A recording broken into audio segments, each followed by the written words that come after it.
We're going to keep it going. We got one more performer, but before we do that, I'm going to bring Miss Janelle Henry back up. Oh, right. So the whole time I was listening to you guys, oh my goodness, wow. Wow, another round of applause. I'm like still like thinking about everything you said.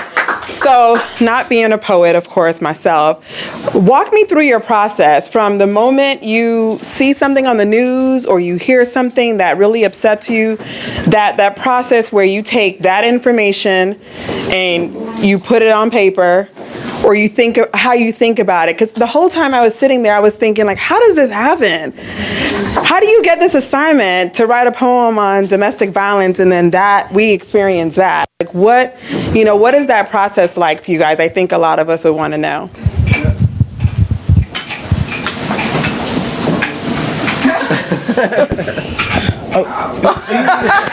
I did put your poem on the spot. Okay. Well, for me, one thing that my father always taught me is that you should always do your research, and you need to know what you're talking about before you speak. So, for instance, the domestic violence poem, I was literally looking at the police report, and a lot of, if you break down some of my lyrics or text content, whatever, it's like actual lines from the police report in that poem, because I want it to be as authentic and as real. And I didn't understand how crazy that situation was, because you heard about it on the news, but they left a lot of details out. Like, it was like in between punches, in between beating, in between this, like he jacked her up. So so it's definitely like a lot. My thing is just doing the research and putting my flavor to it. That's about it. Good job.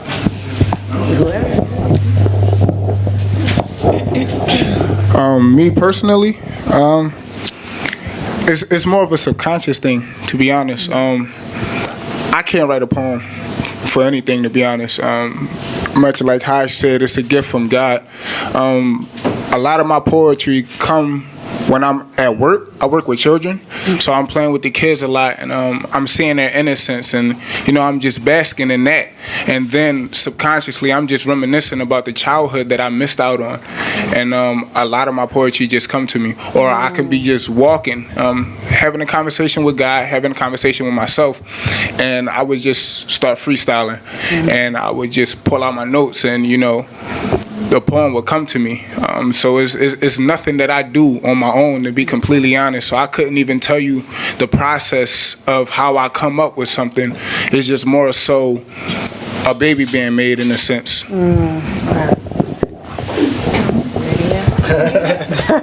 I was ready.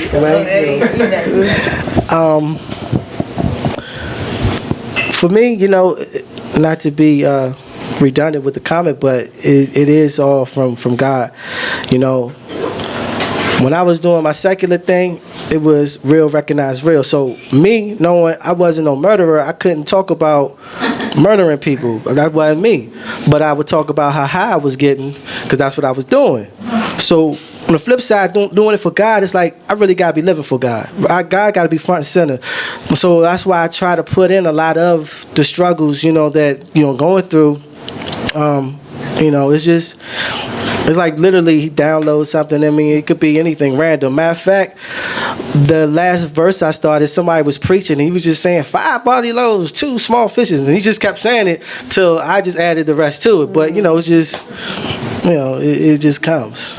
One thing that I thought a lot of you mentioned was talking about like the decline of hip hop or good music. Where art thou, right? And last night I actually was watching Unsung. You guys know that show Unsung, and it was on Kid and Play, and which I didn't even know they had any drama, because you thought they were like all goody whatever, but they were just talking about how hard it was, even in the 90s, like once they kind of got old, how hard it was to compete against like gangster rap, and when that whole thing started, like there was no room in the industry for them anymore. And so can this good music we keep talking about, like what was that, and can it come back? Do you see it coming back, or is it just gone? I mean, now we gotta understand that, as she noted, that you talking about a music industry that's ruled by principalities that we don't even see. You know what I mean? Whatever, I'm not gonna get into all that other stuff, but I'm just saying there's a power that be. So my thing is, I'm not with the nonsense. I believe it is something to keep the next generation stuck on stupid. And you listen to how they speak with no articulation and, you know, no intelligence whatsoever. You know, the good music is out there. If you really want to find it, it's available, but it's not in the forefront. You know what I mean? Because they shoving the nonsense in your face and, you know, keep playing it, keep playing. Have you ever heard a song on the radio for the first time? You're like, I don't like it. I don't like it. And they keep playing until you find yourself singing along with it. That's how they brainwash that into you, you know what I mean? And like I said, you know, you want to be about what you live about. So if they talking this gangster stuff, you know, I'm doing this, I'm doing that. So that's how the night going to try to approach it. I'm doing that too. You know, I'm just, I got to ride with my strap, you know, all this, you know, but it doesn't have to be, because all we really need is love. You know, that's the main bottom line, which it seems like it's so distant away now. Yeah.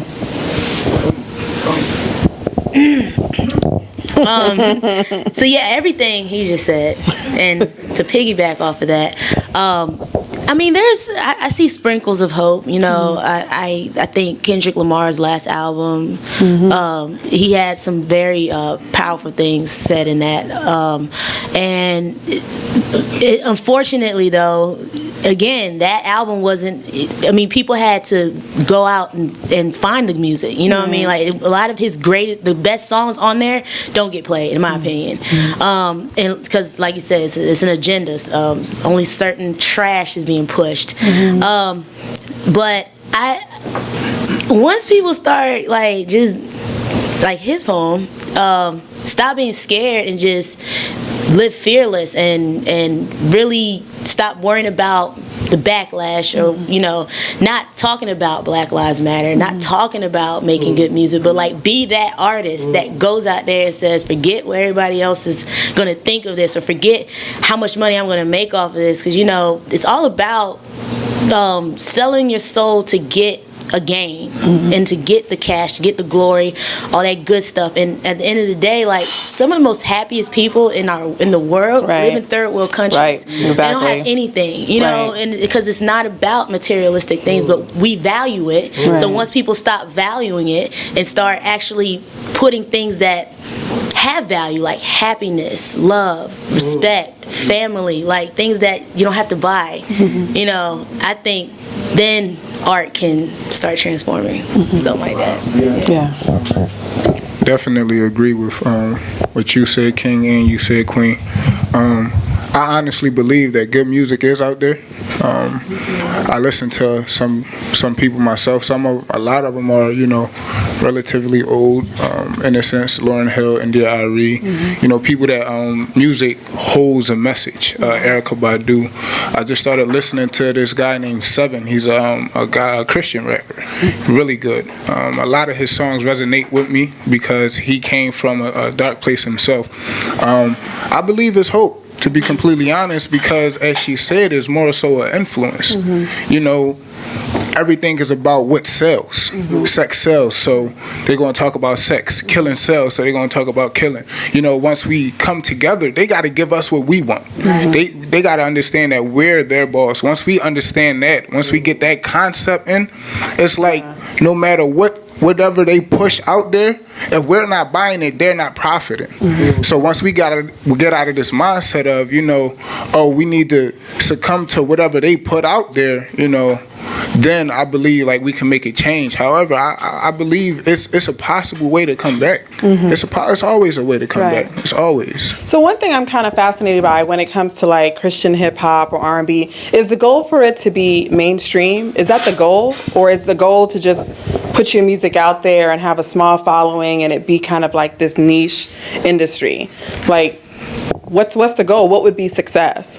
Honestly, when you just asked that question, it made me think about a verse in the Bible. I can't like quote it straight because that's not where my talent lies, but I can kind of elaborate on it. I'm being honest, but I can elaborate on it. But it says like every word in the Bible or something is like God breathed. So it's like, you know, it may not be as big or, you know, as wild as Lil Wayne, you know, but it's whoever it reaches, that ripple effect, and that ripple effect, and that ripple effect, you know, Christ, he came, in this world like a baby. While all of this evil and everything was coming in, he came and nobody really knew. So when he come back, he's gonna come. I guess he's gonna come loud, but as of right now, his soldiers is being trained, quietly.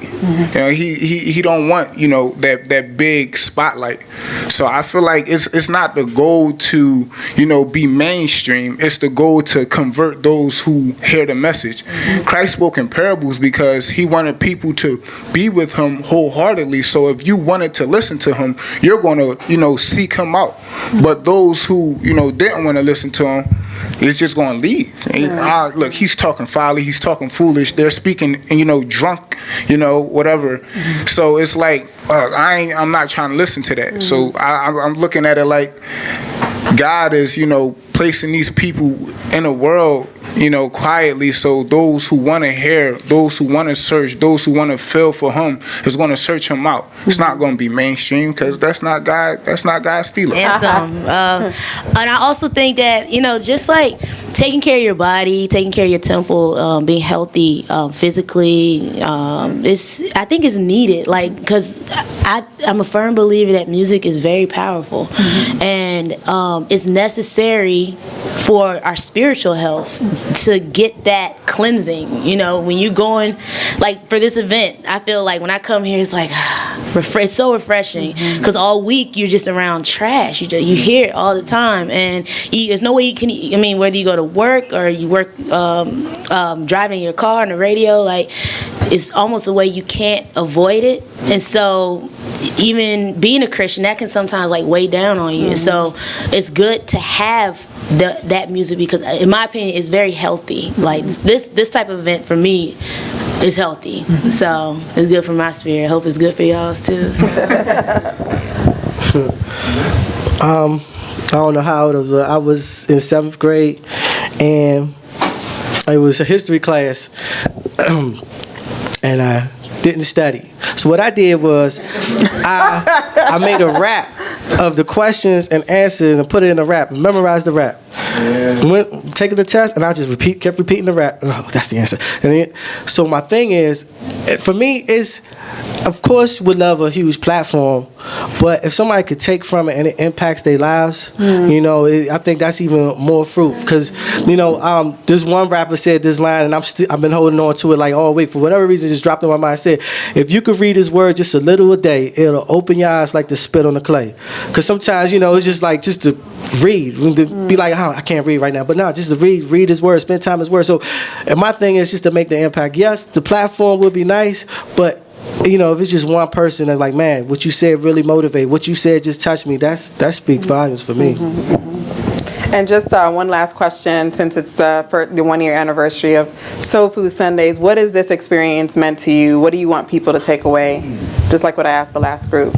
I was always like real shy and nervous about, the things that I wrote because, I'm from Philly. Like, you know what I mean?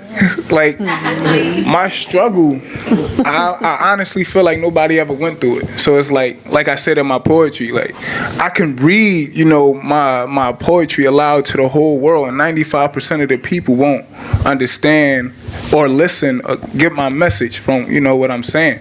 So it's like, this right here, first of all, this is the first time I've ever stood up in front of people on a consistent basis and really shared, something so near and dear to me, because I hold my poetry close. And it's just like, dang, like, and like I get love for it, and it's like you never know how it's gonna go down. You slip, you get back up, you crack jokes to, ease the tension and things like that. But it's like, it's love, it's really love, and you know what that means, so it's just it's definitely needed, as this queen just stated, but it's more so that spiritual aspect that people get from it. Soul Food Sundays, it's like like you say, you feed in your spirit. You know, whichever one that you feed wins. And when you feed your spirit, it's just like that upliftment. It's like that church. I mean, we are the church. You feel me? It's not this environment. It's not this big building where, you know, people go to preach or whatever. This is a relaxed church. This is a church where, you know, everybody who has something on their heart, you know, can literally basically ask people to help to fight their battles. So you're doing way more than what you think you're doing. You know, people's, you know, spitting their lives in poetry. And it's like, that's their cry for help. My poetry is my cry for help, bro. Like, I don't just sit down and just write, you know, oh, snaps, this joint hot. No, like, I go through struggles, like, and my poetry is born, you know? So it's just like, through this, I get people praying for me. You know, other people get people praying for them. I pray for people who I hear, you know, in their poetry, they crying. Because as an artist, you hear that.